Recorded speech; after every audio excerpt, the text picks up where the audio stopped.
नमस्कार दोस्तों, target with PS Parihar channel में आपका स्वागत है। सुबह की इस वीडियो में ऐसी सूचनाएं होती हैं जो विभिन्न समाचार पत्रों पर छाई हुई होती हैं और विद्यार्थियों के लिए आवश्यक होती हैं। तो आइए शुरू करते हैं और देख लेते हैं कि आज के समाचार पत्रों में विद्यार्थी जीवन से संबंधित कौन कौन सी सूचनाएं हैं। तो वीडियो को जल्दी से लाइक कर दें, शेयर कर दें। जिन छात्रों ने चैनल को अभी भी सब्सक्राइब न किया हो तो जल्दी से सब्सक्राइब कर लें ताकि आप लोगों को इसी प्रकार की ऑथेंटिक और सॉलिड अपडेट से सबसे पहले मिलती रहे। आगे बढ़ने से पहले एक सूचना है उन विद्यार्थियों के लिए जो विद्यार्थी 2027 पीसीएस की तैयारी कर रहे हैं अथवा 72वीं या 73वीं बीपीएससी की तैयारी कर रहे हैं। वे सभी अभ्यर्थी पीडब्ल्यू यूपीपीएससी वाला बीपीएससी वाला प्लेटफॉर्म पर आकर के भी तैयारी पूरी कर सकते हैं। यहाँ पर आप लोगों के लिए फाउंडेशन कोर्स लॉन्च हो गए हैं जिन्हें आप लोग यहाँ पर देख सकते हैं। जैसे यहाँ पर एक बैच है सक्षम 3.0 के नाम से, जिन विद्यार्थियों का टारगेट पीसीएस 2027 है। इंग्लिश मीडियम का ये बैच है जिसमें prelims, mains, CSAT, interview complete तैयारी करवाई जाएगी और आपको सारी चीजें यहाँ पर मिलेंगी जो तैयारी करने के लिए जरूरी होती हैं। जैसे live classes, recorded video, CSAT की क्लास, प्रीलिम्स, मेंस की test series, interview guidance programme, unit wise class notes, e books, doubt support भी मिलेगा और फीस केवल 4,999 रुपए रखी गई है। इनके जितने भी बैचेस देख रहे हैं आप लोग यूपीपीएससी के, बीपीएससी के, इनमें एक कोड लगा देंगे आप लोग PSP500, तो आप लोगों को इसके अलावा भी और अधिक एक्स्ट्रा छूट मिल जाएगी। इसी तरीके से इनका जो बैच है वो हिंदी माध्यम में भी है जिसका नाम है प्रथम 3.0 के नाम से, और 73वीं बीपीएससी के लिए इसी तरीके का बैच है सक्षम के नाम से। इसमें भी कूपन कोड वगैरह लगा सकते हैं। और हिंदी माध्यम के विद्यार्थियों के लिए यही बैच है प्रथम के नाम से। 72वीं बीपीएससी के लिए भी बैच है सर्व सक्षम के नाम से और सर्वप्रथम के नाम से। प्रीलिम्स के लिए इनका एक अलग बैच है आक्रोश, जिसे आप लोग यहाँ पर देख सकते हैं। ये इंग्लिश मीडियम के विद्यार्थियों के लिए और हिंदी माध्यम के विद्यार्थियों के लिए यही बैच ऊर्जा के नाम से है। इसकी लिंक मैंने डिस्क्रिप्शन बॉक्स और कमेंट बॉक्स में उपलब्ध करा दी। आप लोग जाकर के सीधे ज्वाइन कर सकते हैं और कूपन कोड जरूर लगाइएगा PSP500। चलिए शुरू करते हैं, बात कर लेते हैं यूपीएससी पीईटी। ये आज ही का समाचार पत्र है और यहाँ पर आप देखेंगे लिखा है जून में जारी होगी प्रारंभिक अर्हता परीक्षा 2026। सेम यही सूचना अभी 3-4 दिन पहले भी समाचार पत्रों के माध्यम से दी गई थी और आज भी ये सूचना दोबारा दी गई है। कुल मिलाकर के ये निश्चित है कि जून में आप लोगों का पीटी का जो नोटिफिकेशन है वो आ सकता है। उन विद्यार्थियों के लिए थोड़ा सा राहत भरी खबर है जिन्होंने पिछली बार पीटी के एग्जाम नहीं दिया था या उस पीईटी में उनके नंबर कम थे, तो वो नंबर्स को सुधार सकते हैं। लिखा है प्रारंभिक अर्हता परीक्षा 2026 की अधिसूचना जून में जारी होने की संभावना है। हर वर्ष पीईटी होने से जहां भर्ती प्रक्रिया नियमित और पारदर्शी बन रही है, वहीं प्रतियोगिता भी तेजी से बढ़ रही है। ऐसे में अच्छे परसेंटाइल हासिल ही युवाओं के लिए सरकारी नौकरी का आधार बनेगा। प्रारंभिक अर्हता परीक्षा 2025 के आधार पर अब तक 16,000 पदों पर भर्तियों के विज्ञापन जारी हो चुके हैं। अगले 3 वर्ष तक पीईटी 2025 का स्कोर ये मान्य रहेगा। और उत्तर प्रदेश अधीनस्थ सेवा चयन आयोग की ओर से आयोजित पीईटी 2025 में 19,43,171 अभ्यर्थी शामिल हुए थे। और इस परीक्षा की खास बात यह है कि इसमें कोई विद्यार्थी फेल नहीं होता है, क्योंकि इसमें स्कोर कार्ड दिया जाता है जिसके आधार पर अलग अलग भर्तियों में कट ऑफ तय होता है। लेखपाल, जूनियर असिस्टेंट, आबकारी सिपाही जैसे पदों पर भर्तियां होती हैं। और यूपीएससी से अभी तक जिन भर्तियों के विज्ञापन निकले हैं उनके यहाँ पर नाम है, सारी भर्तियों के नाम नहीं है। इसके अलावा भी बहुत सारी भर्तियों के विज्ञापन निकले, जैसे विधान भवन रक्षक आदि का विज्ञापन निकला था अभी हाल ही में। और वैसे देख सकते हैं फार्मासिस्ट, प्रदूषण नियंत्रण बोर्ड लेखाकार, लेखपाल की वैकेंसी आ चुकी है, दिव्यांगजनों के शिक्षकों की भर्ती आ चुकी है, साइबरिंग टेक्नीशियन की भर्ती आ चुकी है, एएसओ की भर्ती आ चुकी है, एजीटीए की 2759 पदों पर विज्ञापन जारी हुआ है। 22 मई से आवेदन शुरू होंगे। लोअर की भर्ती आई है 2285 पदों पर और आबकारी सिपाही की भर्ती भी आई है 722 पदों पर। और इसके अलावा विधान भवन रक्षक की भर्ती भी है लगभग 170 पदों पर। वहीं पर कुछ और भी सूचनाएं हैं, जैसे बगल में ये देख सकते हैं आप लोग, आउटसोर्स कर्मियों का भी योगी सरकार जल्द बढ़ाएगी मानदेय। तो आपने देखा कि शिक्षा मित्रों का मानदेय बढ़ा दिया गया 18,000, अनुदेशकों का 17,000। चुनावी वर्ष है और जो प्रदेश में लगभग 4 से 5 लाख आउटसोर्स जो कर्मचारी सरकारी संस्थाओं में काम कर रहे हैं 6,000 5,000 में, अब इनका सबका भी मानदेय बढ़ेगा। यहाँ पर लिखा 4 श्रेणियां बनी है कि उसको कितना मिलेगा, वो नीचे लिखा है 20,000 से 40,000 रुपए तक मिलेगा मानदेय।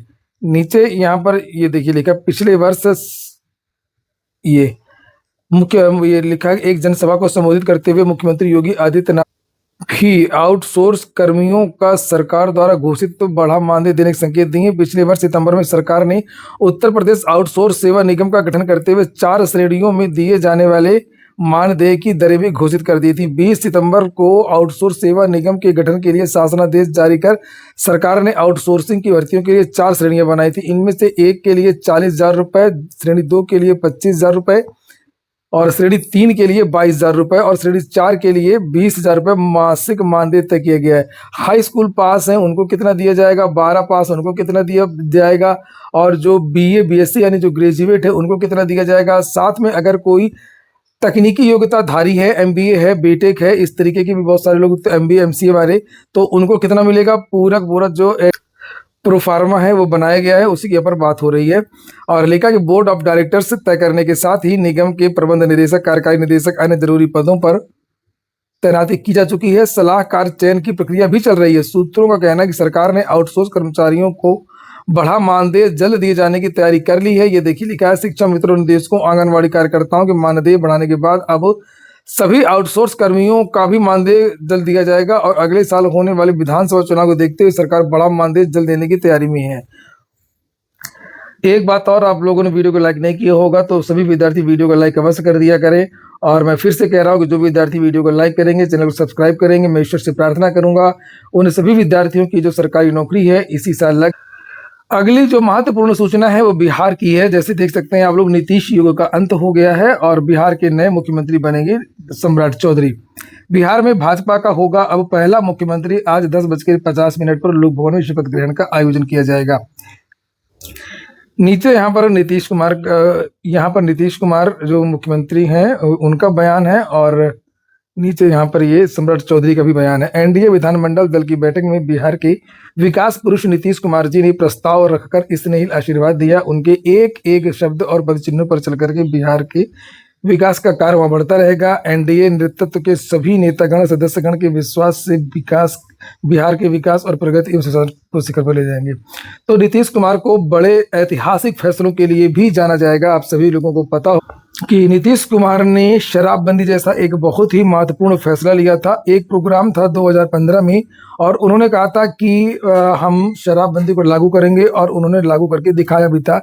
ये एक बहुत बड़ा निर्णय था। साथ में त्रिस्तरीय पंचायती राज संस्थाओं, नगर निकायों, प्राथमिक शिक्षकों की जो नियुक्तियां होती हैं बिहार में, वहां पर महिलाओं को 50% सीटें भी दी, यानी कि महिलाओं को एक बड़ा रिजर्वेशन भी दी।